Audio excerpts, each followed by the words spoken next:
एक पिता ने अपने बेटे की बहुत अच्छी तरह से परवरिश की, उसे अच्छी तरह से पढ़ाया लिखाया और एक सफल इंसान बनाया। इसी के बल पर बेटा एक कंपनी में बड़ा अधिकारी बन गया। हजारों लोग उसके अधीन काम करने लगे। एक दिन पिता ने सोचा, क्यों ना बेटे के ऑफिस में जाकर उससे मिला जाए। जब पिता उसके ऑफिस पहुंचे तो उन्होंने देखा कि बेटा एक शानदार ऑफिस में बैठा है और बहुत से लोग उसके अधीन काम कर रहे हैं। ये देखकर पिता को बहुत गर्व हुआ। पिता अपने बेटे के चैम्बर में गए और पीछे जाकर उसके कंधे पर हाथ रखकर खड़े हो गए। इसके बाद पिता ने अपने बेटे से पूछा, इस दुनिया का सबसे शक्तिशाली इंसान कौन है? बेटे ने पिता को बड़े प्यार से हंसते हुए कहा, मेरे अलावा कौन हो सकता है पिताजी? पिता को इस जवाब की आशा नहीं थी।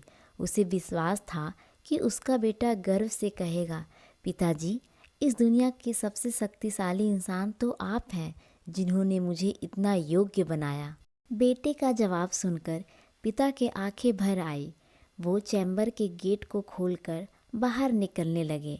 उन्होंने एक बार पीछे मुड़कर पुनः बेटे से पूछा, एक बार फिर बताओ, इस दुनिया का सबसे शक्तिशाली इंसान कौन है?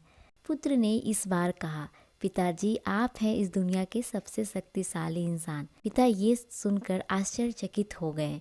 उन्होंने कहा, अभी तो तुम अपने आप को इस दुनिया का सबसे शक्तिशाली इंसान बता रहे थे, अब तुम मुझे बता रहे हो? बेटे ने हंसते हुए उन्हें अपने सामने बिठाते हुए कहा, पिताजी, उस समय आपका हाथ मेरे कंधे पर था।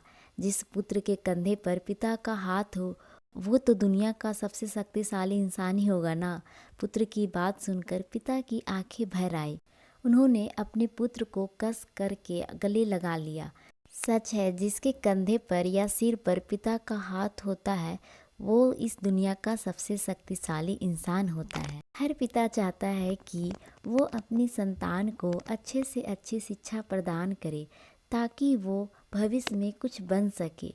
बदलते समय में देखने में आता है कि काबिल होने पर संतान ही अपने पेरेंट्स के साथ ठीक से व्यवहार नहीं करती है, बल्कि अपमानित भी करती है।